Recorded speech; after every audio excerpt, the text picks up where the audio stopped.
dari organik nanti ada penjelasan dari Pak Budi. Kemudian nanti ada hadiah yang menarik, dua pertanyaan menarik nanti akan dipilih oleh Pak dan di kami. Ada dua di akhir acara. Jadi setelah tadi akan ada Q&A di akhir. Ya. Oke, siap teman-teman, kakak-kakak alumni semua. Kenalan dulu ya, nama saya Fani, angkatan 2016 di Cafe Paramadina. Hari ini akan jadi moderator buat webinar yang ketiga ya ini ya, berjudul Think Creatively, yang akan dibawakan sama Kak Frans. Kak Frans ini alumni DKV angkatan 2000, jadi mungkin buat mahasiswa-mahasiswa yang baru masuk, termasuk angkatan aku dan angkatan atas, mungkin belum kenal ya sama Kak Frans. Kak Frans boleh perkenalan diri dulu sebentar. Halo, gue angkatan 2016, angkatan 2000. Ya, hari ini mau coba bawain sharing sedikit tentang apa sih yang udah didapat selama bekerja selama ini gitu kan, yang mungkin bisa juga sebagai pembelajaran buat kita bareng-bareng juga gitu. Ya, mudah-mudahan bisa bermanfaatnya juga dengan teman-teman juga yang masih kuliah gitu. Oke, gitu aja Bu. Oke, karena Kak Frans pengalamannya udah banyak juga, jadi pasti udah banyak ininya ya, tips-tips insider yang bakal berguna banget buat kita. Kalau aku boleh bacain dikit ya Kak ya, pengalaman Kak Frans ini banyak banget nih. Ada ikut pameran, graphic exhibition, bootcamp, terus jadi freelance designer juga di PT Optima, di kampus juga, di Fortune Indonesia, art director. Kalau boleh nanya, yang paling berkesan tuh pas lagi kerja di mana ya Kak ya? Paling berkesan waktu di Levernet sebenarnya. Jadi itu juga kantor yang paling lama lah, 6,5 tahun. Nah, juga banyak pembelajaran yang akhirnya tuh bisa growing cepat seperti itu. Terus sekarang Kak Frans lagi di Creative Group Head di What If Asia ya Kak ya? Terakhir Apa yang TBWA itu? Iya, ya terakhir tuh di associate sini di TBWA. Tapi sekarang lagi coba setup untuk bikin kantor sendiri seperti senior lainnya, kantor sendiri. Agensi kah atau apa tuh? Iya, kreatif gitu lah, kreatif partner gitu. Itu pengennya semua anak di kafe sih ya, pengen punya agensi sendiri. Aku punya kayak gitu kalau misalnya udah settle lah gitu aja. Gitu. Oke, kalau gitu kita langsung mulai aja ya Kak Frans, ya langsung ke materi. Sebelum mulai mau diingetin lagi sama yang diomongin Kak Krisna barusan, selama materinya lagi berjalan, selama konten lagi presentasi, kalau emang ada yang mau nanya silahkan ditaruh di kolom chat sebelah kanan ya teman-teman. Nanti kalau udah di akhir sesi bakal kita bacain satu-satu, dan semoga waktunya cukup untuk dijawab semuanya. Oke, nanti kalau misalnya di tengah-tengah presentasi agak nge-lag atau nggak kedengeran, langsung kasih tahu ya. Oke, siap.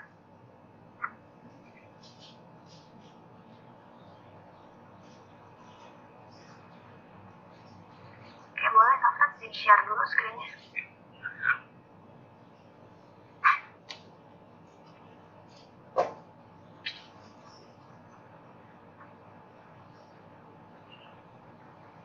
Oke, sudah kelihatan? Ya. Oke. Sebelumnya terima kasih udah menyempatkan untuk bisa hadir di webinar yang diadakan di cafe ini. Di sini di seri ketiga ini sebenarnya kita mau ngomongin tentang berpikir kreatif gitu. Kalau misalnya ingat zaman kuliah tuh sebenarnya juga ada tuh materi berpikir kreatif ya. Mungkin sampai sekarang masih ada gitu. Waktu dulu kuliah sih kira kayak maksudnya apa sih, mau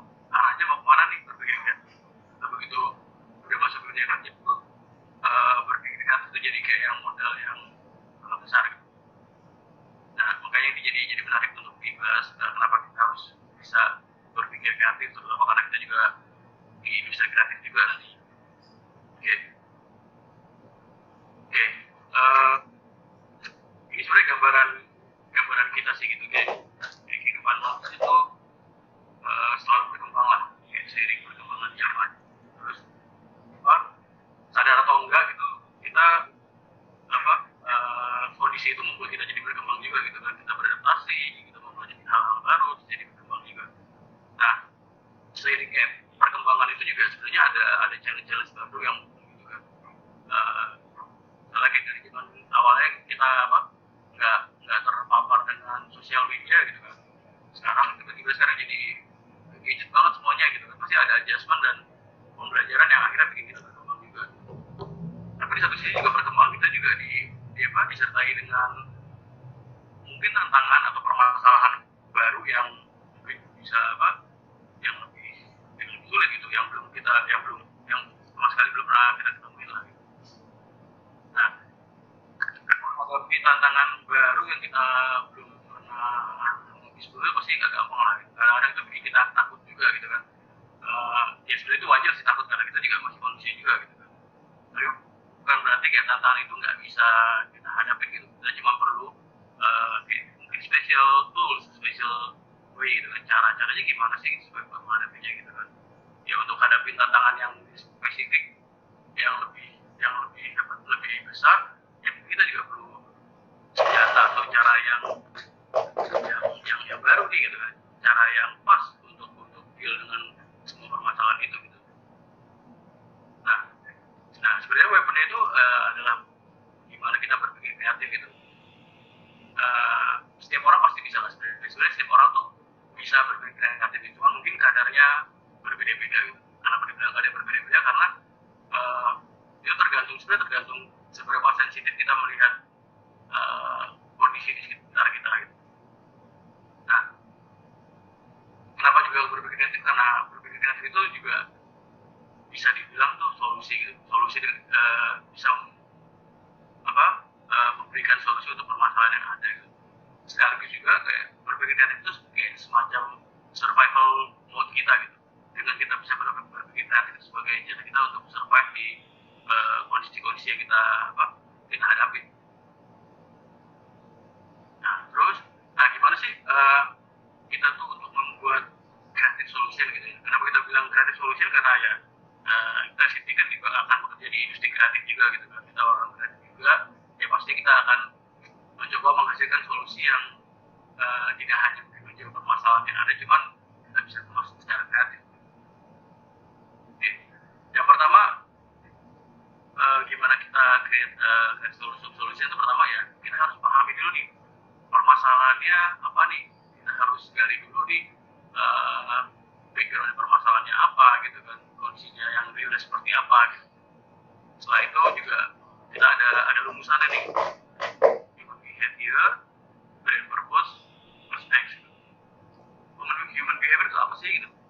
Human behavior itu kayak kebiasaan orang secara spesifik gitu kan, atau manusia secara spesifik yang mungkin sering kita temuin di sekitar kita, ya cuman kadang-kadang kita nggak aware aja gitu. Balik lagi tadi kayak dibilang seberapa sensitif kita melihat behavior tadi, insight tadi, itu akan sangat membantu untuk kita dalam proses beride gitu. Setelah itu kita ada brain purpose gitu kan. Misalnya kita berbicara brand A gitu. Nah, kita harus tanyakan dulu lagi nih, brand itu purpose-nya apa gitu. Untuk relate ke human life itu apa gitu. Role-nya produk ini di kehidupan manusia itu apa gitu. Apa yang membuat perbedaan. Nah, ketika brand itu udah punya gitu, itu akan jadi lebih mudah lagi tuh kita untuk menggabungkan human behavior tadi dengan brand purpose untuk menjadi suatu ide atau act gitu.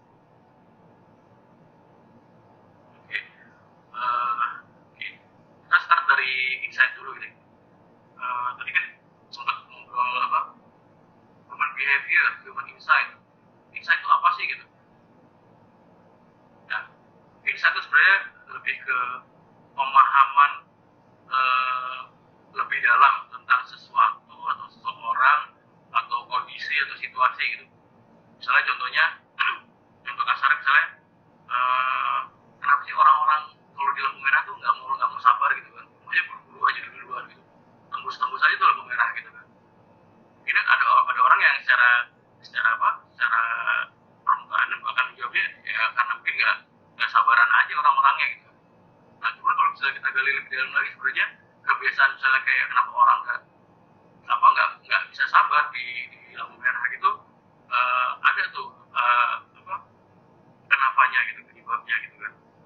Jadi ada beberapa tulisan yang menjelaskan kenapa orang kita kebanyakan lampu merah kayak gitu. Misalnya itu berangkat lagi dari cara pendidikan waktu masa kecil gitu, zaman dulu gitu kan. Jadi kayak kecenderungannya kayak di sekolah kita diajarkan untuk jadi nomor satu gitu kan, kita harus duluan, kita harus cepat gitu kan. Yang duluan, yang cepat, nomor satu itu yang paling oke gitu kan. Somehow itu kebawa ke mindset kita yang akhirnya ya udah jadi duluan aja gitu. Bukan tentang bersabarnya, bukan tentang bisa mengantri atau menunggu supaya tapi gimana supaya lebih duluan aja gitu. Nah, hal-hal kayak gitu, kayak contoh masalah tadi itu, sebenarnya kalau kita gali lebih dalam lagi itu bisa mendapatkan insight yang lebih akurat lagi, dari ketika kita dapat insight lebih akurat itu akan sangat membantu buat ideation kita. Nah, ini ada salah satu founder advertising agency di Eropa itulah, David Droga. Jadi dia founder Droga 5. Dia seorang creative director yang masih muda, tapi dia udah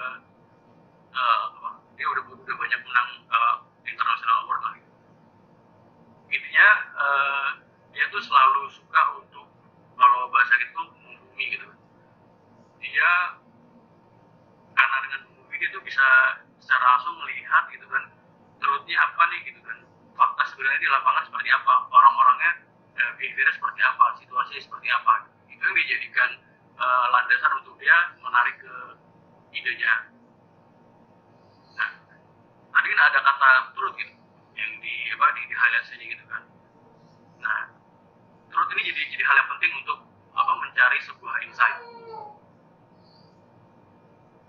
Nah, untuk cari insight ya ada aturan juga nih, kayak rule nomor satunya kayak yang do not fake it gitu.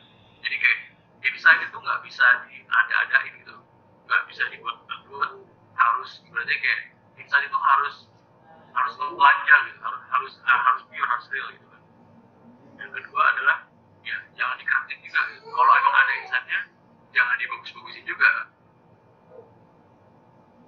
karena ya sebenarnya balik lagi, insight itu adalah behavior, kebiasaan, unscheduled dari setiap orang gitu. Dan setiap orang tuh bisa beda-beda, setiap segmen kelas psikologi A, B, C itu bisa beda-beda. Nah, ini ibaratnya kayak yang kita nggak akan pernah menemukan solusi yang tepat gitu kalau kita bohong tuh tentang permasalahan sebenarnya itu apa sih gitu. Nah, ini harus sangat diingat untuk ketika kita mencari insight gitu kan. Jangan diada-adain, jangan dibagus-bagusin ya, harus se-pure itu insight. Nah, kenapa sih kita perlu good insight gitu kan, insight yang baik gitu? Ya karena sebenarnya kalau good insight itu dari 50% dari ide yang kita miliki nantinya gitu kan.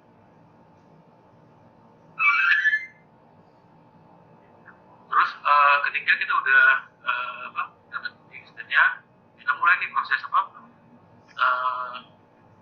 brainstorming, beride gitu kan. Di tahap ini juga kita udah harus mulai kayak yang menemukan perspektif yang berbeda gitu, angle-angle yang berbeda gitu kan. Kadang-kadang kita bisa menemukan angle yang sesuai dengan pengalaman pribadi kita gitu kan. Tapi jangan lupa kita juga harus bisa lihat dari sudut angle dari angle-angle yang lain juga gitu kan. Jadi kayak harus tetap dicari gitu, kanan kiri, ke atas bawah. Nah, dulu pertama gitu untuk beride gitu kan. What if, gimana kalau tetap harus ada pertanyaan, kalau bisa gini gimana ya, kalau dibuat gini bisa nggak ya, kalau gini mungkin nggak ya, menarik juga ya kalau dibuat kayak gini gitu. Harus tetap ada pertanyaan-pertanyaan kayak gitu. Nah, terus yang kedua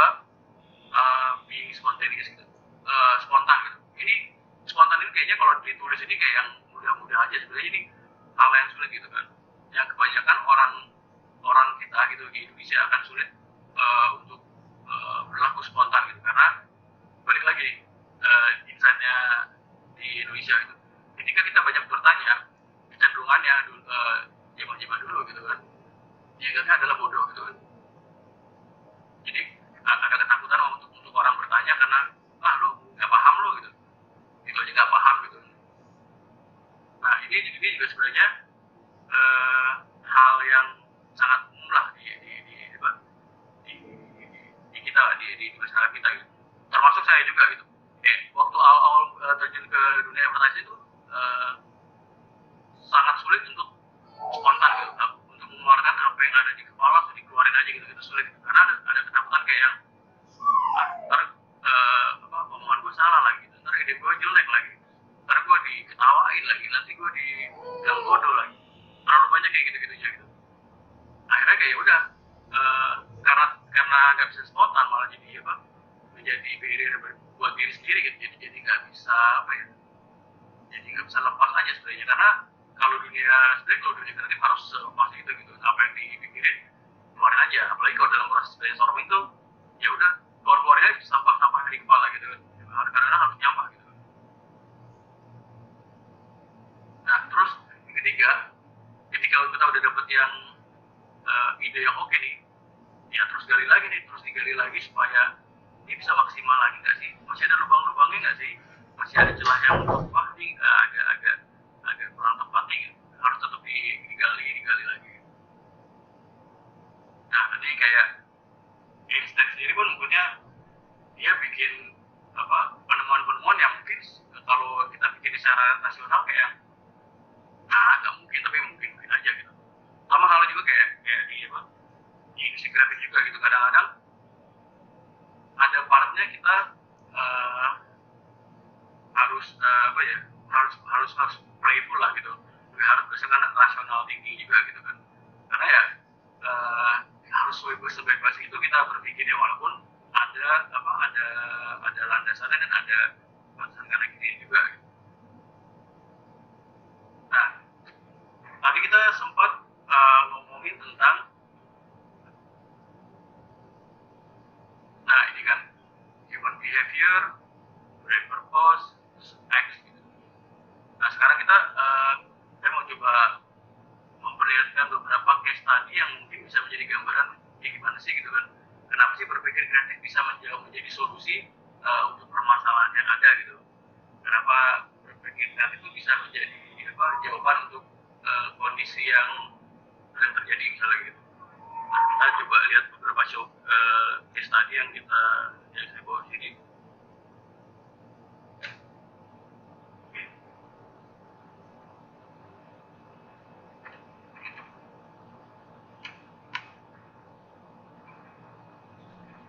Jadi ditonton dulu, nanti setelah itu kita bahas ya.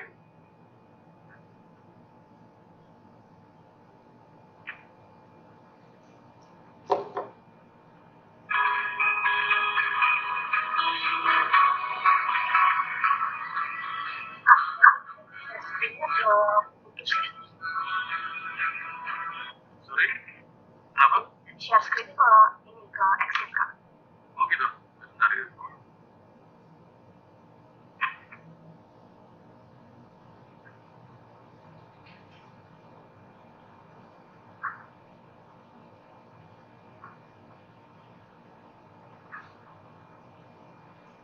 Sambil nunggu Kak Krisna nge-set, mau ingetin lagi kalau ada yang punya pertanyaan bisa ditulis di kolom chat sebelah kanan ya.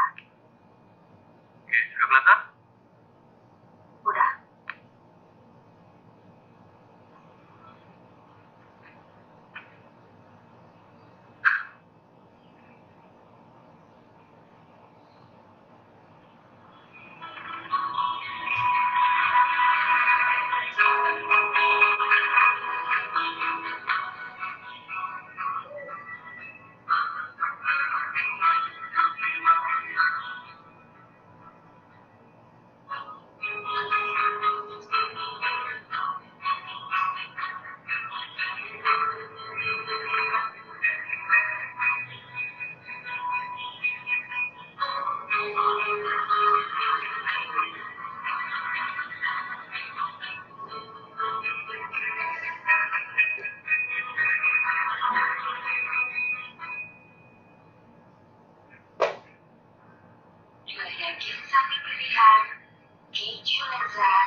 dari case tadi apa sih yang kita bisa juga tarik pelajarin dari untuk yang human insight tadi, terus brain purpose dan efeknya seperti apa gitu.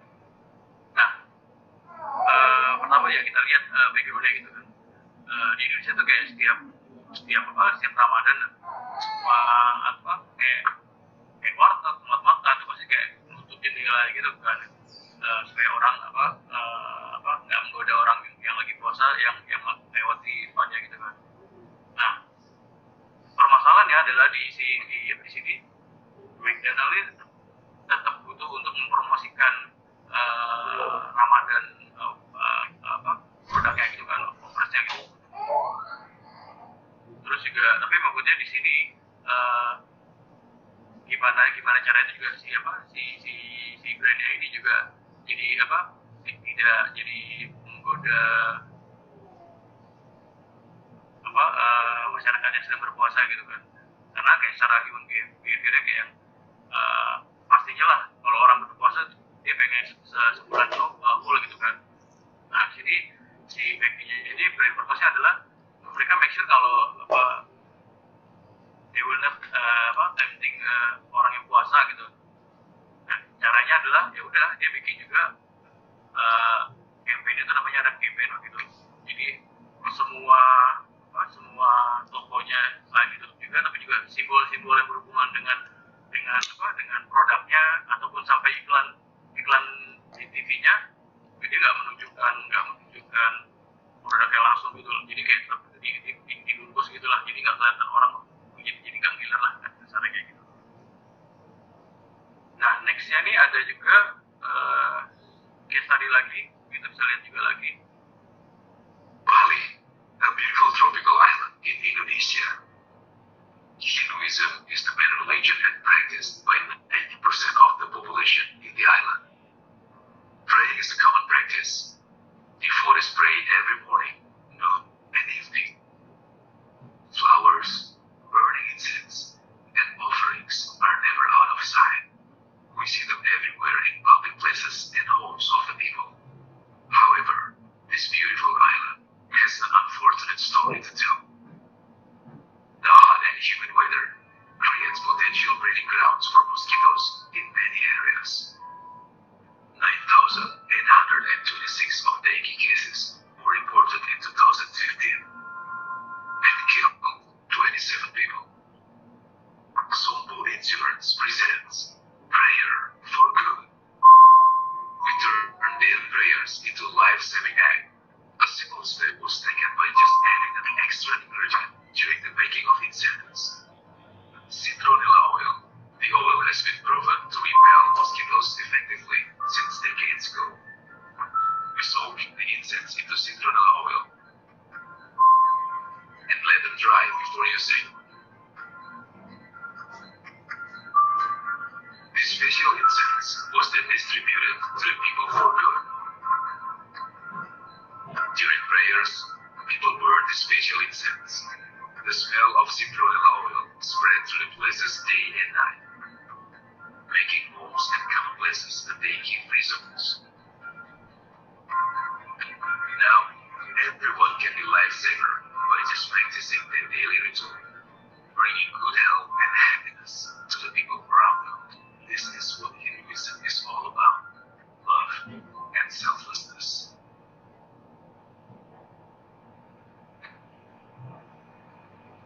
Oke, dari sini coba kita lihat lagi ya, solusi apa sih yang dihasilkan dari berpikir kreatif. Nah, problemnya adalah sebenarnya kan cuaca yang lembab di Indonesia gitu kan, yang potensial buat nyamuk demam berdarah tuh kayak berkembang lah. Dan permasalahan juga di Bali di tahun 2012 ada sekian banyak kasus demam berdarah dan yang menyebabkan kematian gitu kan. Nah di sini human behavior yang kita ambil sini di Bali kan mereka kalau untuk berdoa tuh menggunakan dupa gitu kan, yang dibakar gitu kan. Nah sisi brand purpose-nya adalah ini kan brandnya Sompo Insurance gitu. Jadi insurance itu intinya kayak kan dia berhubungan dengan hidup gitu kan, berhubungan dengan masa depan gitu kan. Jadi dia mau menunjukkan kalau ya dia tuh part dari masyarakat juga gitu.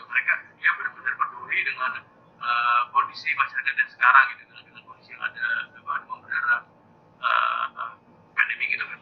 Nah, act-nya adalah yang menariknya di sini adalah mereka menggunakan tools untuk berdoa yang lupa tadi itu, tapi dibuat sedemikian rupa gitu. Jadi kayak ketika dibakar si dupa itu jadi kayak untuk mengusir nyamuk juga sebenarnya. Jadi bikin area yang tadinya terkena banyak sarang-sarang nyamuk itu jadi bisa hilang. Nah, ini sebenarnya salah satu contoh yang dimana berpikir kreatif itu bisa menjadi solusi untuk kondisi ataupun permasalahan yang ada di suatu tempat. Oke, nah, next ya, coba ini ada next video case juga.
Nah, ini sebenarnya menarik sih, karena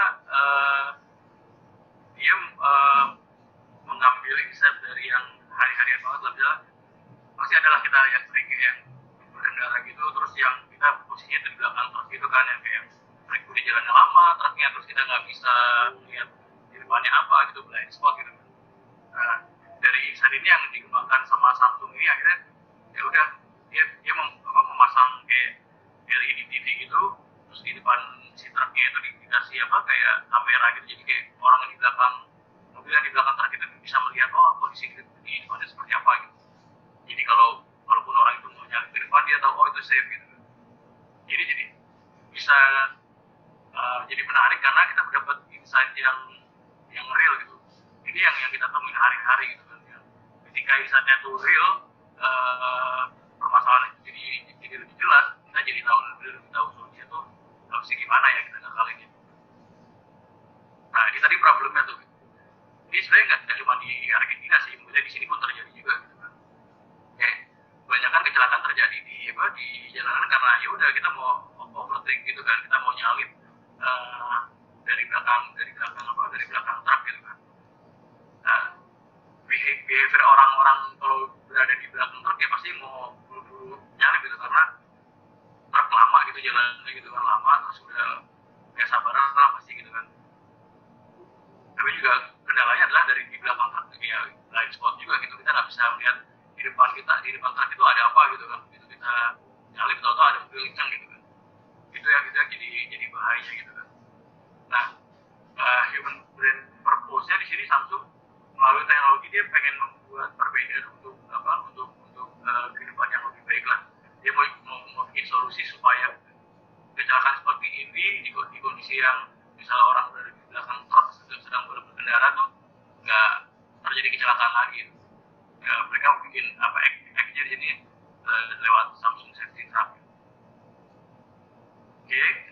lagi next case tadinya.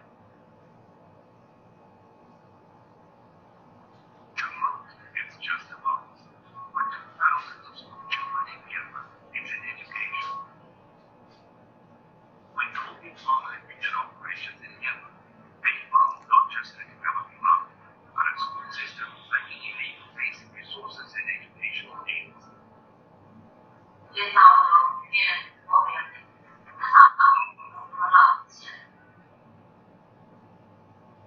COVID finally realized they had two existing assets that could help.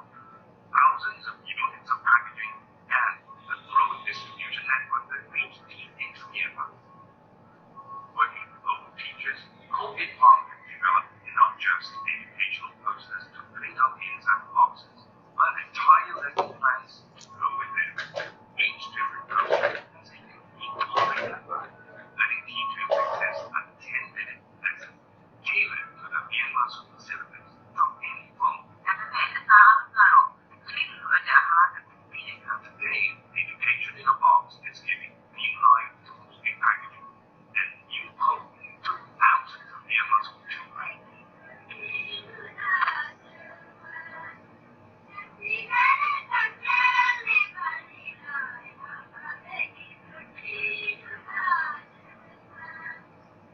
Oke, ini juga menarik sih. Ini case study ini saya masukin di sini karena pertama kali saya lihat case study ini walaupun saya mungkin hadir kayak bocil di advance di Thailand itu lah.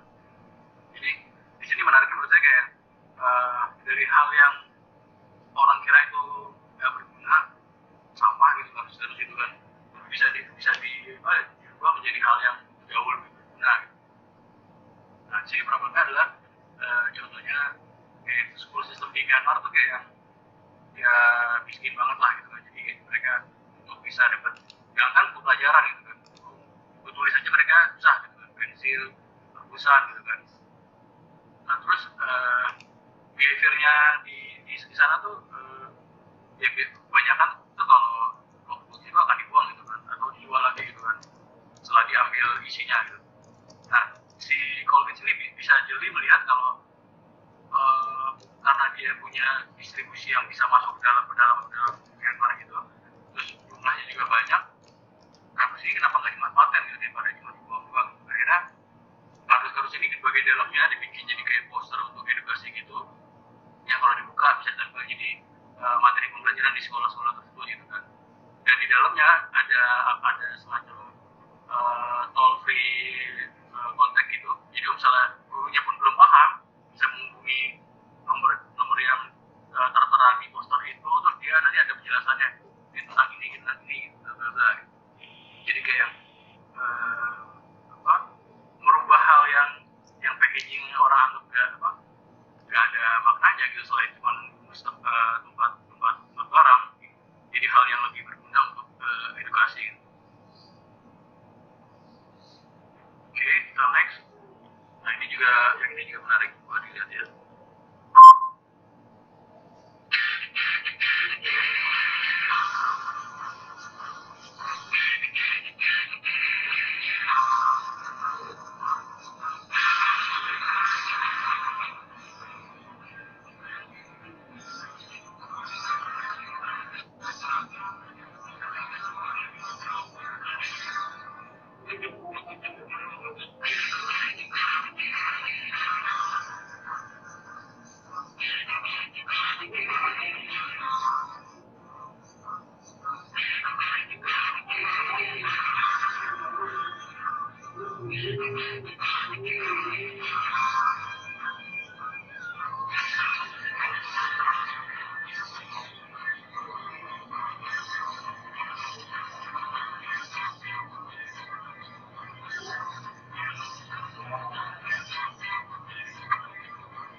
Kerjaan yang dulu pernah saya lakukan sama tim juga waktu di Libernet. Menariknya dari yang case ini adalah waktu kita pegang di Metro Department Store, terus permasalahan mereka setiap campaign mereka sistem menswear gitu yang menjual barang-barang apa laki-laki gitu. Nah mereka selalu setiap tahunnya selalu merugi lah. Mereka nggak pernah untung gitu. Terus mereka klien sama dengan duit ya gimana cara supaya ini mungkin bulan itu bisa untung nih gitu kan si menswear ini. Nah tapi sebelum kita masuk ke idenya, paling kita mencari dulu kayak oke, kenapa nih nggak bisa untung, kenapa gitu. Emang behavior si cowok-cowok ini seperti apa sih gitu kan. Yang pasti kalau dibilang belanja gitu ya nggak juga apa umumnya nggak suka belanja lah gitu pada saat itu ya. Jadi kayak apa kalau dibilang mendingan mana nih nongkrong sama teman-teman apa belanja nongkrong sama teman-teman gitu kan.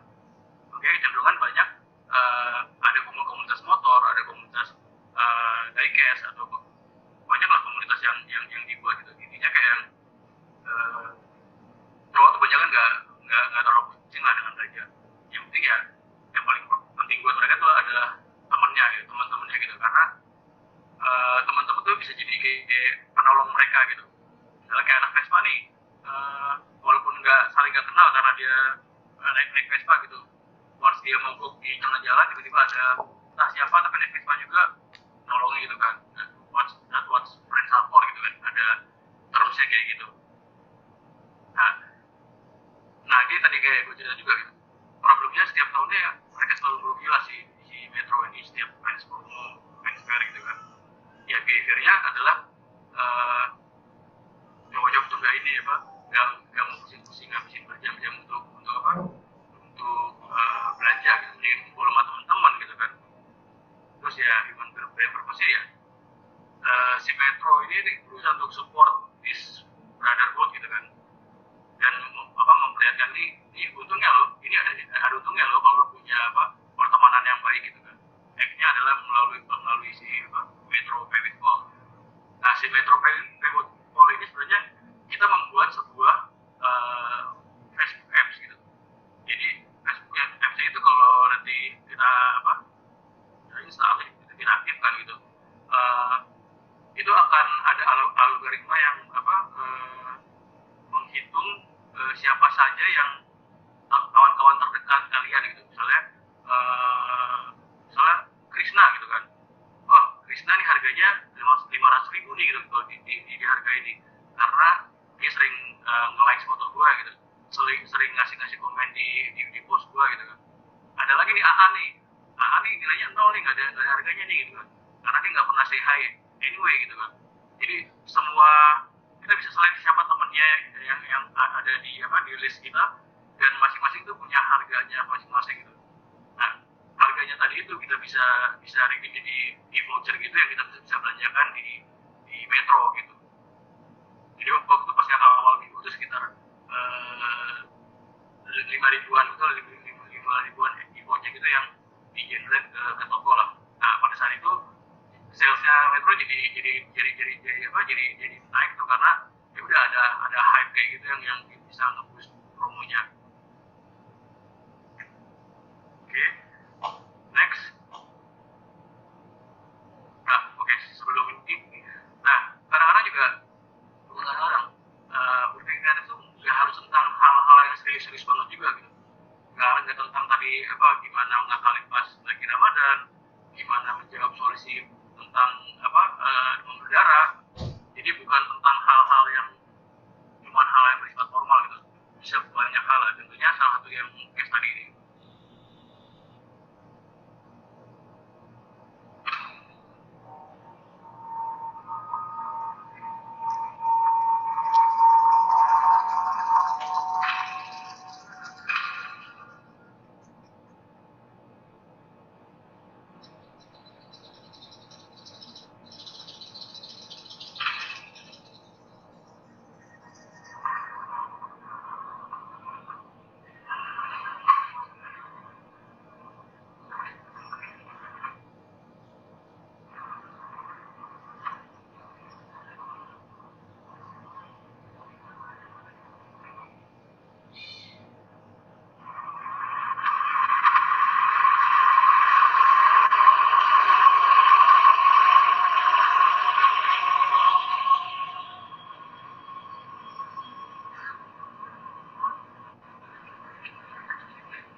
nonton itu sebenarnya teaser film bioskop Ghostbuster yang tahun 2016. Nah, jadi sebenarnya permasalahan mereka tuh jadi di film yang Ghostbuster ini sebenarnya tokoh-tokohnya itu diganti gitu, tadi ya cowok semua diganti jadi cewek semua gitu kan. Nah, kayak jadi kayak pas baru mau dirilis gitu tuh ada kayak semacam dari masyarakat kayak ini masih tetap seseru yang dulu nggak sih mainnya gitu. Kita udah ganti semua nih orang-orangnya gitu kan, karakter-karakternya gitu. Nah, kesulitannya si film produsernya mungkin remaking film yang berarti udah kena di hati pemilisannya zaman dulu gitu kan, kayak yang balikinnya biasanya susah banget lah gitu kan. Untuk balikin nostalgianya tentang si film Ghostbuster ini gitu kan. Nah, human behavior-nya di sini juga yang menariknya adalah sebenarnya nggak cuma kayak di Indonesia juga gitu, even kayak di Eropa juga. Ya, banyak yang orang yang juga percaya kalau wah hantu tuh ada loh, nyata loh gitu kan. Dan beberapa dari mereka mungkin juga kayak pernah mengalami kondisi-kondisi supernatural gitu kan. Nah, ini yang coba yang diangkat juga nih sama si produser filmnya gitu kan. Nah, human brain purpose itu apa sih gitu. Jadi dia mau re-excite lagi fans-fansnya film Ghostbuster yang lama-lama gitu kan, dengan experience yang seakan-akan nyata gitu, seakan-akan kayak ada ada hantu nih, makanya lu perlu Ghostbuster gitu kan. Ya, act-nya di sini dia bikin kayak teaser The Subway Ghost gitu. Nah, itu tadi beberapa case tadi yang mungkin jadi bisa menarik untuk mempelajari tadi gimana berpikir kreatif itu bisa menjadi solusi juga, nggak hanya cuma hal-hal yang formal, tapi juga bisa juga menarik juga dan cakupannya bisa luas juga gitu. Jadi kayak gimana kita berpikir kreatif itu jadi penting banget gitu. Terus juga jangan lupa tadi ada 3 elemen tadi gitu kan, gimana insight yang real itu jadi dasar yang kuat lah untuk beride gitu, karena tadi insight itu sudah 50% dari ide lah gitu. Terus gimana kita menemukan si brain purpose-nya apa nih gitu, yang relate ke kehidupan manusia gitu kan, apa yang bisa membuat perbedaan gitu kan, apa role produknya atau apa role brain-nya ini di kehidupan nyata gitu. Setelah itu kita dapat, baru kita pikirkan lagi ide apa atau apa yang bisa influence human life gitu. Kira-kira seperti itu. Nah, sampai sini ada yang mau ditanyakan? Untuk teman-teman yang mau bertanya masih ya, kita buka pertanyaannya lewat chat di sebelah kanan. Kalau yang mau tanya silakan tinggal ditulis, nanti bakal ditanyakan, nanti bakal dibahas. Oke, thank you banget Kak Frans, ini menarik banget.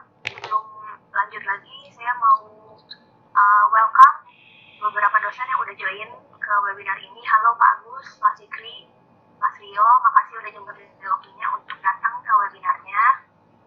Terus ini materi dari Kak Krisna ini sangat menarik dan berguna banget, terutama buat aku ini yang masih mahasiswa, soalnya kan bisa juga jadi ingatan, berasa diingetin lah, karena kan kadang-kadang kalau buat teman mahasiswa tuh kita masih suka terbatas, atau enggak kita males riset, males memposisikan diri kita sendiri di target pasar pada desain atau enggak apapun yang kita buat gitu kan.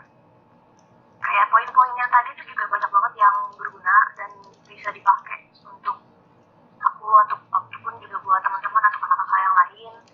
Kayak contohnya tadi kan Kak Fras udah bilang ya, untuk penting buat kita untuk memposisiin diri kita di orang-orang yang menjadi target pasar si brand tersebut, brand yang kita bantu. Sama juga yang satu lagi yang aku suka banget poinnya itu untuk spontan ya Kak ya. Karena kadang-kadang kalau aku sama teman-teman mahasiswa lain ya, kalau misalnya kita dapat project atau nggak kita ngerjain tugas, kalau misalnya udah dapat ide satu nih, biasanya kita males nih, ini udah keluar, udah ada kok, kenapa harus nyari yang baru, kenapa harus brainstorming lagi. Nah kadang-kadang itu kan jadi bad habit ya, yang bakal ngerugiin kita. Jadi itu ini banget sih Kak, menarik banget. Oke, kolom chat ya, kita lihat ada pertanyaan apa untuk Kak Frans dari Kamudi. Halo Kamudi, pertanyaan dari Kamudi untuk Kak Frans itu, apakah proses kreatif butuh data akurat atau bisa kita ambil sampel data umum udah cukup? Seakurat apa data yang harus kita punya? Di data akurat yang punya berhubungan dengan human insight ya. Ya, mau kita itu? Kamudi boleh di Oke, sebenarnya kalau dibilang akurat apa gitu, itu nggak harus kita mengeluarkan. Ada kalanya kita harus mengeluarkan dana, ada kalanya kita hanya harus untuk lebih sensitif terhadap hal yang di sekitar kita. Misalnya kayak apa namanya, yang saya masih terapkan sampai sekarang, misalnya kayak misalnya kalau saya berangkat kantor pasti ada jalur yang biasa saya lalui gitu kan, untuk ke kantor gitu kan. Nah ada kalanya itu saya kayak di lewat jalur yang beda deh, muterin gitu kan.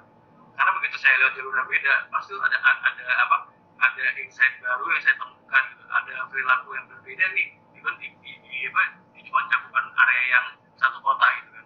Gimana orang bersikap, gimana orang berperilaku tuh bisa beda-beda tuh di area-area tertentu gitu.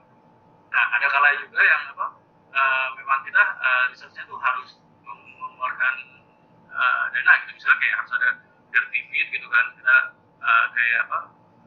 kerjasama dengan satu juga agensi untuk kayak searching gitu, jadi kita mesti berangkat dari rumah ke rumah biar langsung ketemu sama si targetnya, konsumennya gitu kan, terus behavior dia seperti apa gitu. Nah tapi pada umumnya yang biasa kita lakukan selama beride di pekerjaan hari-hari gitu, ya insight yang kita dapatkan itu karena kita melihat sekitar kita sih. Jadi kalau dibilang perlu dana yang besar atau tidak, enggak juga gitu. Karena kayak yang semua juga ibaratnya kayak yang sebenarnya solusi permasalahan yang kita hadapi itu jawabannya juga ada di sekitar kita. Tinggal seberapa sensitif kita bisa melihat behavior seperti apa gitu. Kenapa permasalahan itu terjadi gitu. Kira-kira gitu sih. Cukup menjawab? Kak Modi? Oke, next question ada dari Kak Sendiana Henry. Ini ada Muhammad Fabila. Fabila bisa diketik lewat chat sebelah kanan ya Fabila ya. Oke. Sebelumnya mau diingetin lagi nih, untuk 2 pertanyaan terbaik bisa dapat kaos keren dari Manuver, sumbangan dari salah satu alumni kita. Ya lanjut ya Kak ya. Untuk pertanyaan dari Kak Sendiana, ada 2 pertanyaan.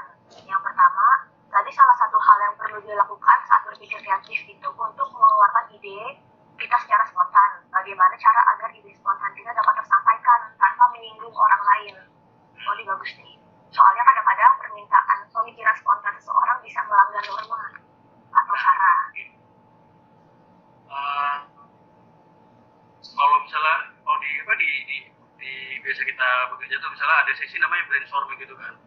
Brainstorming itu ya udah, kemudian di situ nanti ada creative director, ada group head-nya, ada art director, ada copywriter, ada graphic designer juga gitu kan.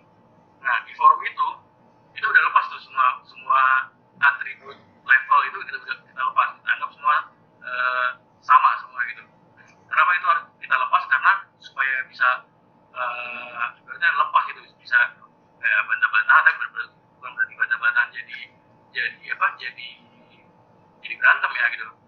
Jadi start spontannya ya udah, mungkin ide tuh ibarat ini ada tanah, dalamnya ada lubang gitu, ada lubang dalam begitu, idenya tuh di bawah banget nih, di atas sini ada sampahnya gitu kan, ya mesti kita keluarin sampahnya tuh sampai dapat bawahnya idenya gitu kan. Analoginya kayak gitulah. Jadi maksudnya yang pastinya kalau di sesi brainstorming tuh memang harus lepas gitu sih. Jadi kayak gak ada tuh yang kayak yang lo maksudnya lo nginyein gue, lo nyela gue, enggak juga gitu. Memang beride gitu, bertukar pikiran pasti harus kayak gitu. Harus bisa di challenge nih kayak pemikiran yang ini, benar nggak? Kalau misalnya di challenge masih jatuh, berarti kurang kuat nih gitu kan, masih bisa gitu. Dan sebenarnya kalau di brainstorming itu ya ibaratnya jangan jadi konferan juga kalau lagi brainstorming, namanya juga lagi ngolah ide gitu kan, kayak gitu. Nah ini ada pengalaman sebenarnya, ini saya punya pengalaman pribadi juga nih, gimana mengatasi nggak spontannya saya dulu gitu. Sama kecenderungan dulu takut kayak yang wah ini dia nggak tahu nih anak nih gitu kan, nggak tahu apa apa nih gitu kan, pemikirannya nggak oke juga nih gitu, takut salah intinya gitu kan. Akhirnya setelah sadar gitu kayak yang ini nggak bisa terusan kayak gini nih, maksudnya kayak yang rugi juga nih, maksudnya kita punya pemikiran cuma dipendem, cuma di belakang aja. Sementara kalau misalnya itu ide yang menarik dan itu dilontarkan orang lain, itu kita jadi kesel sendiri. Aduh, harusnya gue lontarin aja gitu kan. Malah jadi idolan orang, karena jadi orang tuh jadi kayak apa? Jadi kayak oh dia on itu padahal kita juga udah kepikiran sebelumnya gitu kan. Nah dulu cara gue untuk berlatih spontan adalah sebenarnya dengan cara, kalau anak-anak teman-teman suka bilang garing lu Frans, jadi lu Frans gitu kan. Gue suka melontarkan kayak yang udah celutukan yang gue tadi kepala gue keluarin gitu kan. Sebenarnya ya tujuannya bukan untuk kayak ngejalis atau ngegaring gitu, atau ya ini membiasakan diri gue tuh kayak untuk apa yang gue pakai kepala keluarin, apa yang gue keluarin gitu kan. Akhirnya itu jadi kayak berubah habit gitu kan, berubah habit yang bisa digunakan terus gitu kan. Jadi nggak ada ketakutan, karena udah terbiasa jadi nggak takut lagi untuk mengeluarkan pikiran kita gitu. Ya itu salah satu cara berpikir kreatif juga, cari solusi untuk diri sendiri gitu kayak gitu. Oke, menarik. Berarti intinya biasain untuk nyeplos ide apapun ya, karena dari sekian banyak ide kita yang mungkin biasa atau nggak mungkin jelek, pasti ada lah satu dua yang idenya bagus ya. Nah, karena gini, ada beberapa misalnya kayak yang beberapa kantor agensi yang ternama gitu lah. Tim kreatif lagi coba mengcrack ide komunikasi untuk brand A misalnya gitu kan. Timnya nggak bisa nemu gitu, sampai struggling banget kan. Tiba-tiba ada OP-nya nyeletuk ini tuh gitu, yang nyeletukin idenya OP-nya gitu kan. Ada juga dari anak internya gitu. Jadi intinya ide bagus itu bisa dapat dari mana aja, dari siapa aja. Jadi nggak terbatas dengan level low CD atau level low group head, enggak gitu. Semua orang pada dasarnya bisa berpikir kreatif, bisa punya ide gitu. Oke.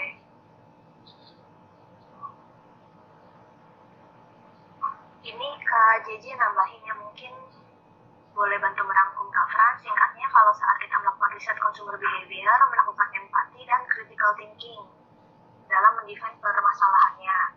Lalu kalau saat brainstorm bersama tim, mungkin lebih baik sesama anggota, jangan ada judgement di antara tim yang lagi brainstorm itu. Nah, ini dari Kak Sandiana masih ada satu pertanyaan lagi ya Kak ya. Untuk jadi associate creative director, boleh nggak kasih insight seperti apa pekerjaannya dan tahapan awal untuk bekerja di bidang tersebut? Karena kebetulan dia lagi bekerja di industri yang bertolak belakang dengan industri kreatif. Gimana caranya masuk sebagai associate creative director? Oke. Nah, sebenarnya tiap orang pasti akan punya background yang beda-beda nih. Ada yang mungkin cemerlang banget, baru sekian lama udah langsung jadi CD gitu kan. Tapi kalau tahapan umumnya sih misalnya di satu tim itu ada graphic designer, terus nanti ada art director, ada copywriter yang mereka partneran gitu kan. Nanti di atas mereka tuh ada creative group head gitu. Nah, setelah creative group head baru ada associate creative director, ada creative director gitu. Untuk bisa ke posisi associate creative director ya pasti harus ada pengalaman, karena nantinya kita akan ngasih arahan kreatif seperti apa nih gitu. Angle-nya, komunikasinya yang beneran seperti apa, kayak gimana. Dan harus bisa tetap fresh untuk misalnya ini lagi stuck nih gitu kan, lagi mentok gitu kan. Ya kita harus tetap bisa fresh juga untuk ngasih solusi gitu. Jadi nggak cuma tentang memanage pekerjaan, tapi juga bisa memanage timnya gitu. Karena di posisi misalnya creative group ataupun associate creative director tuh dia udah nggak mesti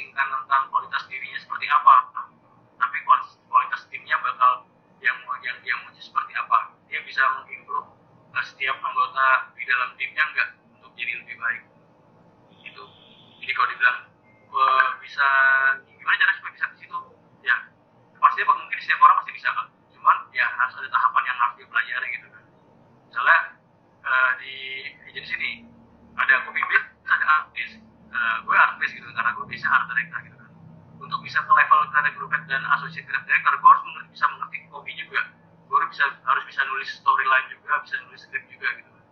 Jadi nanti bisa menjustify ini bener nggak nih yang dibikin sama si copywriter ini ya, gitu. Kira-kira gitu. Oke, menjawab ya Kak Sendiana ya. Nextnya ini Fabila ya. Fabila bisa di-unmute mic-nya. Mic-nya bisa di-unmute. Dari admin boleh minta tolong, Kak Jeji boleh minta tolong di-unmute. Mic itu nih Pak. Fabila udah. Halo Fabila. Assalamualaikum warahmatullahi wabarakatuh. Waalaikumsalam.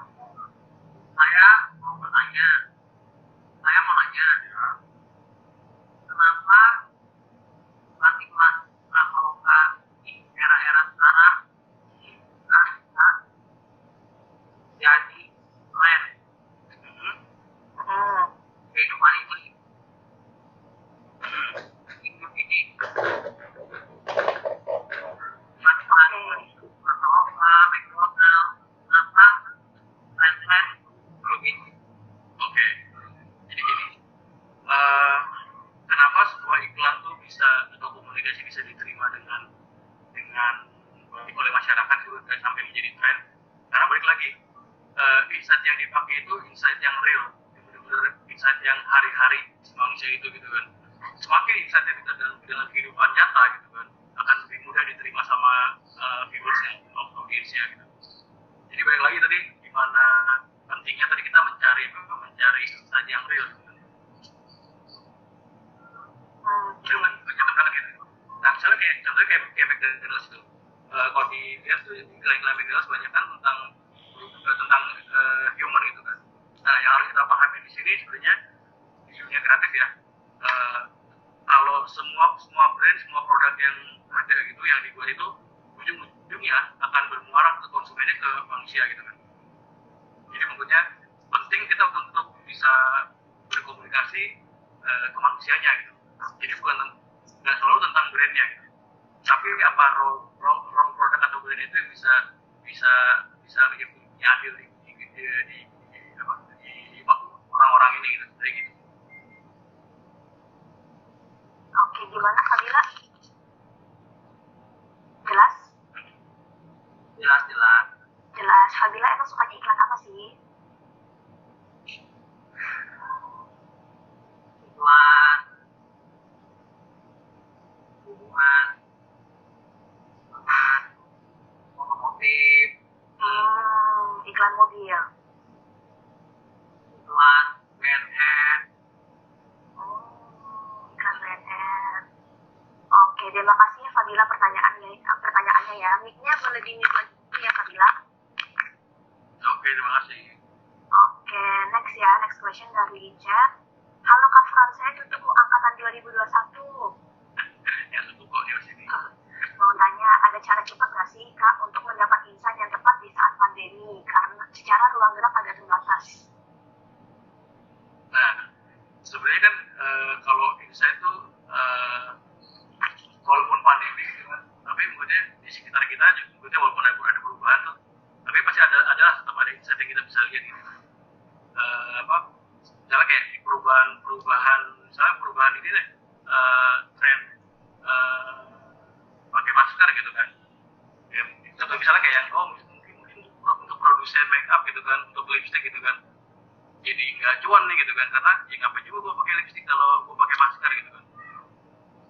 Nah, cuman bisa tarik lagi misalnya kayak insightnya ya kadang-kadang tuh kayak make up tuh bukan tentang lu pakai terus dilihat siapa gitu, tapi lebih ke apa namanya, kayak penghargaan buat diri sendiri gitu. Misalnya gue pengen tetap terlihat misalnya kayak tetap terlihat oke nih, walaupun misalnya gue cuma ketemu orang di virtual aja gitu kan, kayak self appreciation namanya gitu. Ya kita tetap bisa melihat insight itu nggak akan hilang sih selama maksudnya manusia masih ada di dunia gitu. Pasti bakal ada insight yang kita bisa ambil, kita pelajari juga gitu. Kira-kira begitu Kakak Tutuko. Oke, Kakak Tutuko angkatan 2021 dijawab ya Kak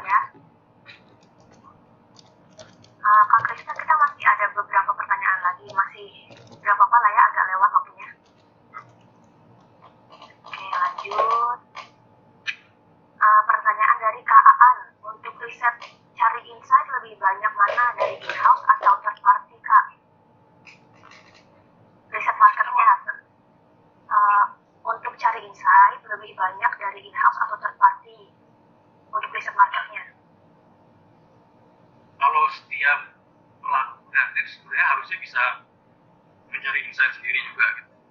Jadi kayak orang kreatif itu jangan tergantung dari kalau third party-nya dapat dari third party-nya aja kita baru kelola gitu insight-nya. Belum juga gitu, karena yang sepengalaman saya juga kadang-kadang ya udah insight kalau ada di third party kadang-kadang di crafting lagi tuh, dibikin bagus supaya relate ke brandnya gitu. Nah, di situ jadi blunder gitu kan, karena ya mungkin dari gitu si insight itu jadi nggak pure lagi gitu kan. Jadi ya insight itu supposed to be taken gitu lah, jadi nggak di crafting apa-apa. Contohnya misalnya kayak gini, dulu dari zaman kuliah sampai awal-awal kerja tuh 3 tahun bekerja tuh hobi saya tuh kayak outdoor gitu lah. Semua hal wawasan tentang outdoor yang masuk ke saya gitu kan. Nah begitu pas di LB dikasih brand fashion gitu kan, Metro ada ngapain dari gue dikasih fashion gitu kan, gue nggak paham sama sekali gitu kan. Nah sekarang tapi challenge-nya adalah ya kita bisa nggak maksudnya adjust dengan brand yang dikasih kita gitu. Akhirnya begitu ya udah berdoa tebel muka aja, jadi setiap misalnya kayak Louis Vuitton gitu gue masukin gitu, brand-brand yang terkenal gue coba masukin aja, walaupun gue nggak bisa beli barangnya, tapi mungkin gue pengen merasakan ambience-nya, feeling kayak gimana, orang beli itu kayak gimana gitu kan. Itu kayak cara awal riset ala-ala pribadi lah sebenarnya gitu kan. Terus kita melihat kayak apa, gimana orang melihat fashion seperti apa gitu, sebagai namanya aktualisasi diri misalnya kayak gitu kan. Udah mulai cari tuh gitu kan, gimana habitnya orang belanja gitu kan, gimana impulsifnya orang, kapan orang tiba-tiba bisa impulsif gitu kan. Ya, itu bisa dicari sendiri sebenarnya. Kita bisa mendapatkan itu dari melihat, memantau situasi kondisi yang ada gitu, dari orang berperilaku seperti apa gitu. Jadi kalau misalnya dibilang harus dari third party atau dari in-house-nya, ya tim kreatif itu sendiri harus bisa mencari insight gitu kan. Walaupun misalnya di suatu kantor tuh ada tim strategi planningnya gitu kan, yang bisa membawa insight-nya gitu. Tapi bisa aja kita challenge insight-nya, benar nggak gini-gini. Siapa tahu insight kita yang lebih benar gitu kan. Oke, berarti kalau boleh ngerangkum ya Kak Frans, mau pakai insight dari in-house atau third party itu boleh, cuman baiknya dibarengin sama riset insight sendiri ya. Oke, Kak Aan gimana? Jelas ya? Gimana Kak Aan?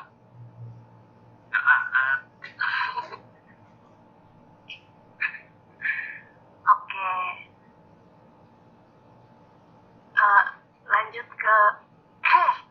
Lanjut ke pertanyaan Kak Syauki.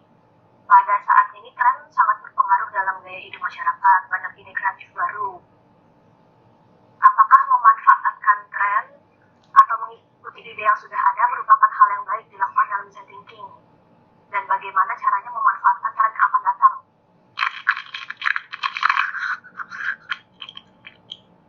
Nah, sebenarnya tergantung kondisinya gitu.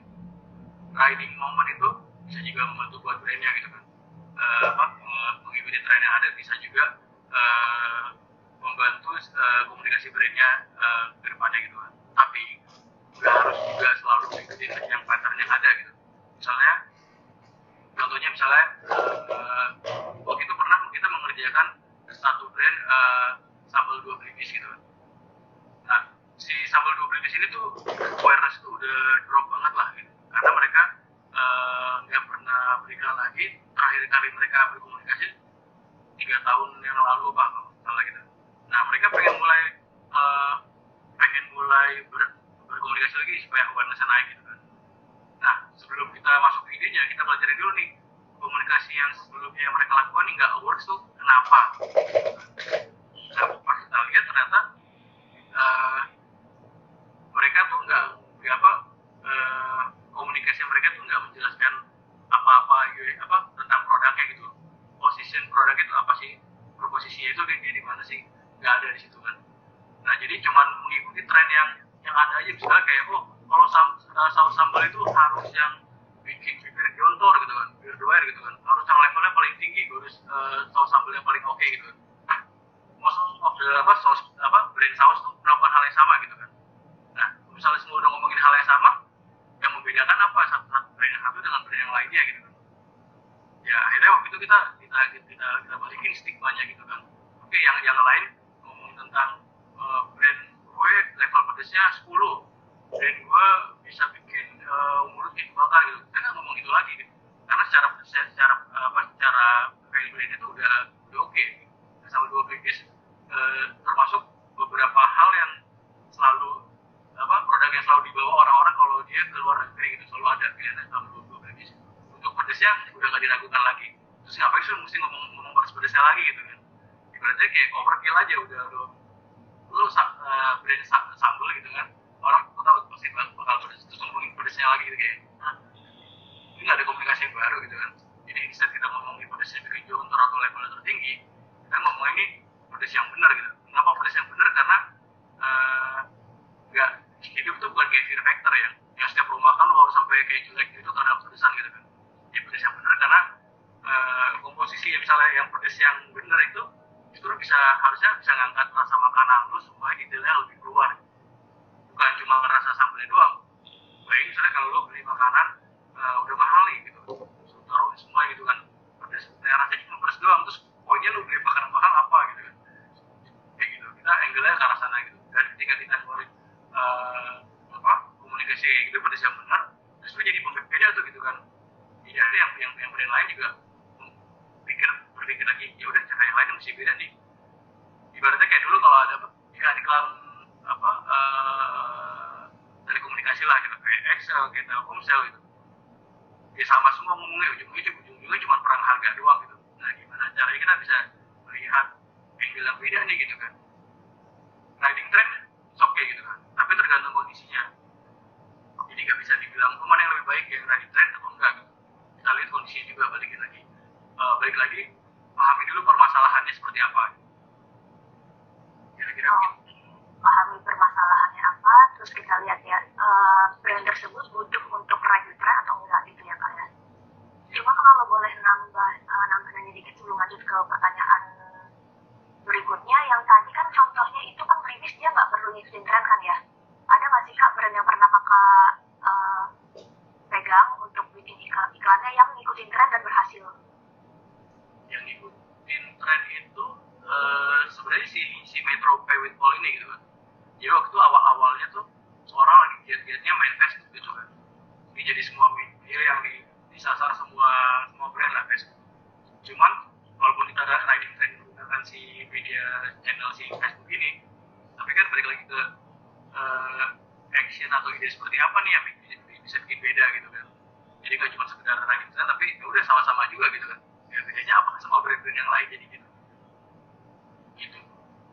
Oke. Benar. Oke, jelas ya Shoki.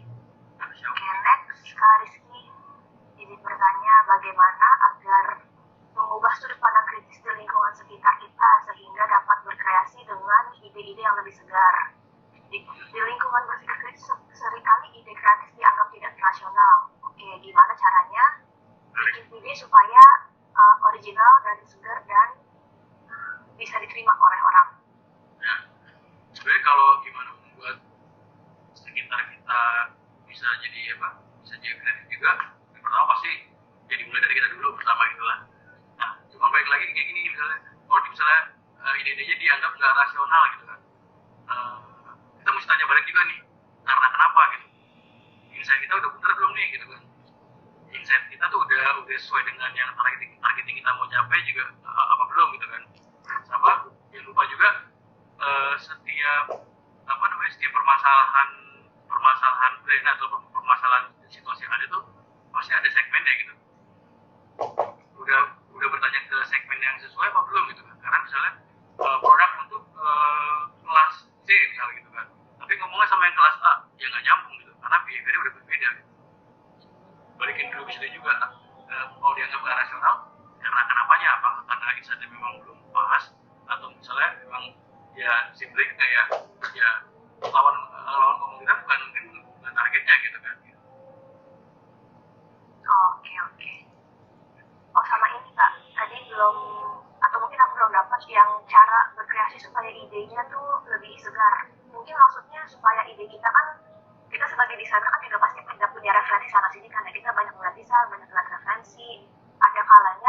yang kita keluarin tuh secara nggak sadar itu pasti plagiat dari ide orang lain, gimana caranya yang baru gitu.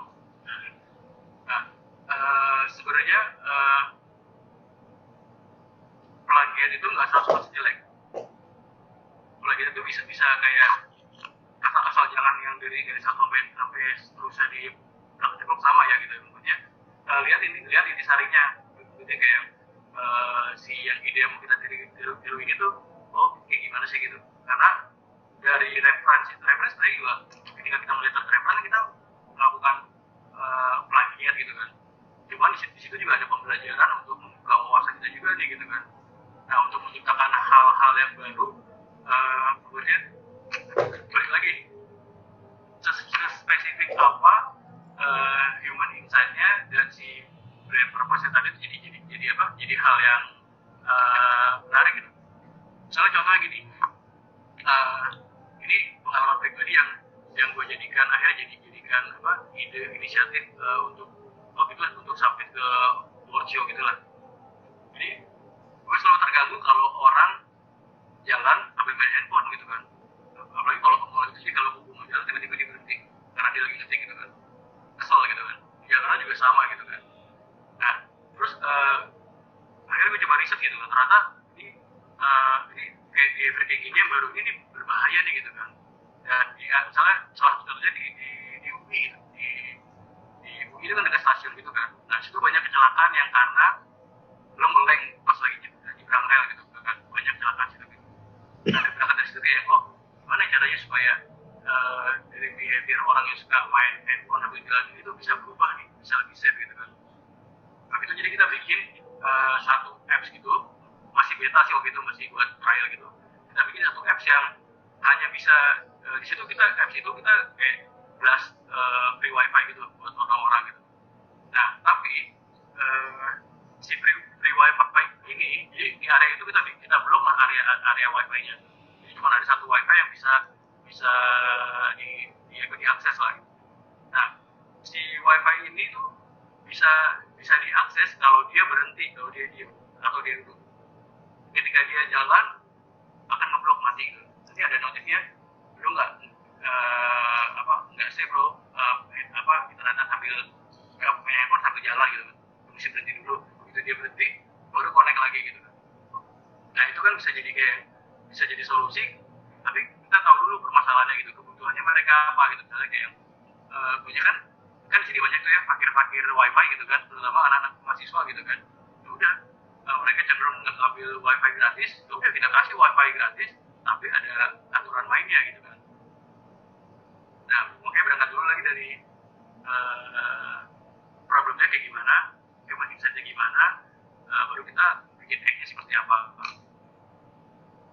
Kadang-kadang bukan kadang-kadang ya, seringkali tuh kayak yang ide-ide yang baru bisa didapat karena ada insight yang spesifik kayak gitu sih, atau spesifik permasalahan apa gitu, itu bisa nge-trigger, oh bisa jadi buat gini ya gitu. Kayak gitu.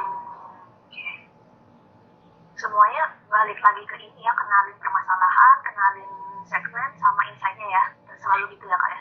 Ya, karena kita berbicara ke manusia gitu. Kita semua brand yang ada itu relate ke manusia untuk improve gitu kan, bermuara ke manusia lah. Jadi manusianya harus kita mengerti, kita pahami seperti apa behaviornya. Oke, ini ada pertanyaan terakhir ya. Kita juga udah kelamaan soalnya. Dari KJJ, Kak Frans, aku lagi ada klien yang bersifat non-profit organization, tapi dia pengen buat campaign yang tujuannya dapat support lebih. Pesan support lebih kan sifatnya tersirat ya, gimana caranya nge-reveal pesan-pesan tersirat dari klien supaya pas nyari insight jadi lebih tepat. Sorry, boleh diulang lagi gimana? Iya, tadi ini KJJ nanya kalau dia sekarang lagi punya klien non-profit organization, tapi dia pengen campaign-nya itu bertujuan untuk dapat support lebih. Nah, pesan support lebih ini kan agak-agak ambigu, agak-agak tersirat ya. Jadi gimana caranya nge-review pesan tersebut supaya nyari insight-nya lebih tepat? Nah, sebenarnya balikin dulu lagi ke brief awalnya gitu kan. Objektifnya itu apa gitu kan. Kenapa harus ada kayak apa? pesan tersirat gitu, kalau misalnya bisa disampaikan nggak tersirat gitu kan. Balikin dulu lagi ke briefnya gitu. Jadi sebelum kita masuk ke area mau ideation-nya, terus cari insight-nya, balikin dulu ke briefnya nih, objektifnya. Sebenarnya permasalahan itu apa, kenapa harus tersirat, kenapa nggak gabung aja gitu. Itu. Nah, di sini juga ada role yang kreatif untuk bisa melihat brief seperti apa nih yang bisa membantu, bisa jadi hal yang menarik gitu. Karena kalau briefnya juga agak terlalu luas gitu, kalau dibilang ini kayak yang tersirat ini kayak masih terlalu luas nih, tersirat karena apa gitu. Makin briefnya terlalu luas ya semakin akan sulit untuk tracknya gitu. Harus dibikin jadi kayak mengerucut lagi dulu nih. Harus jelas objektifnya apa. Oke. Gimana Kak JJ menjawab kah jawaban? Halo Kak. Iya, jadi gini, mungkin lebih aku jelas kali ya. Jadi emang kadang tuh kita kan nemuin klien yang suka kode-kode gitu, ibarat kata kan. Nah, mungkin aku lebih bertanya, nanti adik-adik ini kan someday bakalan ketemu terus klien-klien yang suka memberikan kode-kode itu, dan ya dia memberikan kode itu karena alasan ya tertentu gitu. Misalnya NGO, mereka kan nggak akan tutup, kita butuh uang misalnya kayak gitu kan untuk campaign-nya. Tapi gimana sih cara mereview kita sebagai orang-orang kreatif ini nggak serta-merta pesannya disampaikan sama klien itu seperti itu gitu, karena itu salah satu yang akan terjadi di kedepannya. Ya, memang banyak klien yang modelnya kayak gitu juga ada gitu. Nah, tapi balik lagi gini, Pak, ibaratnya gini, analoginya ya, kita nih sakit nih, kita mau ke dokter, tapi kita nggak ngasih tahu real kita permasalahannya apa gitu kan. Kita sakit perut tapi nggak ngasih tahu, dikasih obat mata gitu, nggak nyambung gitu kan. Nah, balik lagi briefnya juga harus dulu sih gitu. Halo? Ya. Kira-kira gitu sih. Memang pasti ada lah klien kayak gitu, cuman balik lagi kayak yang ceritanya kalau dia itu kalau ada brief kayak gitu, dan dari tim dia juga akan menanyakan lagi nih ke kliennya gitu kan, ini maksudnya apa gitu. Karena misalnya karena tuh kreatif tim itu bukan Mama Laura. Kreatif tim tidak bisa baca pikiran orang dan mengetahui masa depan. Kita bergerak dengan bikin seperti apa, terus nanti kita bikin riset seperti apa, cari insight-nya, brainstorming ideation baru jadi idenya gitu kan. Ide tuh butuh hal yang detail juga di depannya nih, yang mengerucut gitu. Gitu sih kira-kira. Oke. Nanti Kapran. Ya. Oke, segitu aja kali ya untuk pertanyaannya, udah kelamaan. Kita makasih banyak Kapran buat insight-nya, buat ilmunya, berguna banget buat kita semua. Nah, sekarang ini Mas, kita pilih nih dari Francis. Bro, pilih pertanyaan yang paling bagus nih dari tadi nih. 2 pertanyaan terbaik. Baik ya. Dari kolom chat itu tadi. Satu ya, jadi dulu. Dan dari Stendi, dari Sugi, dari Bogor, dari saya Sauki, tapi juga dari Baguna. Wah, ini bagus semua nih gitu kan. Apa alumni kita eliminasi aja dulu ya. Nama-nama familiar nanti dulu lah. Di sini tadi ada yang menarik dari tadi ya, sebentar.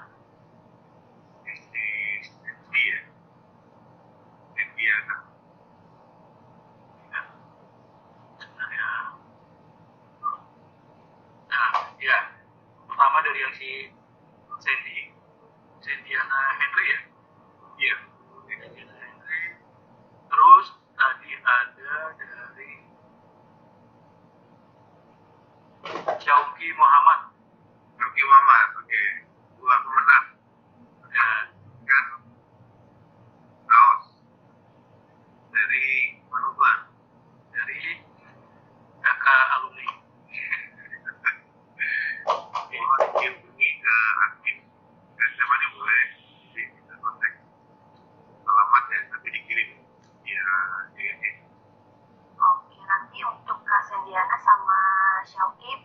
tinggal dihubungi sama IADKV ya untuk kirimnya ya. Oke. Misalnya ada yang punya pertanyaan lagi nanti mau disampaikannya kemana ya? Oh iya, ini jangan lupa untuk follow Instagram dan subscribe di Spotify dan YouTube channelnya YDKP. Boleh juga nanti tanya di kolom chatnya YDKP.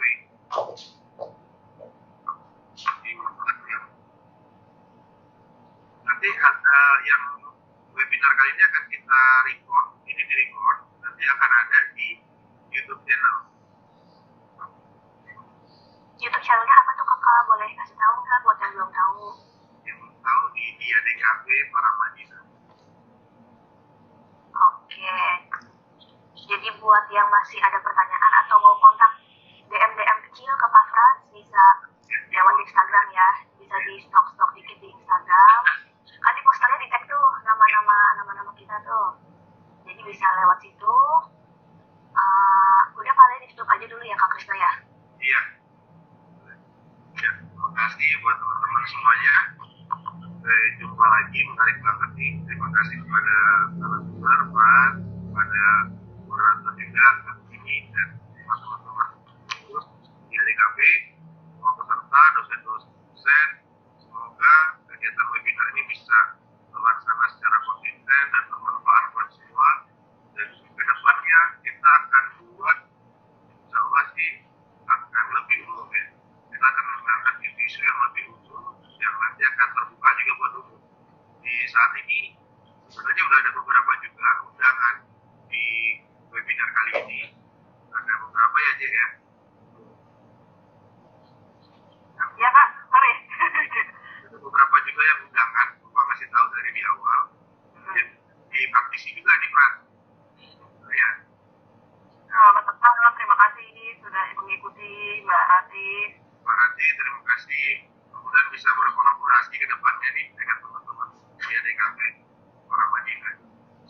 Oke, sampai segitu aja ya. Sampai jumpa di webinar berikutnya. Terima kasih. Terima kasih semua. Oke, thank you semua. Terima kasih, Pak dan teman-teman. Terima kasih bagus. Terima kasih banyak.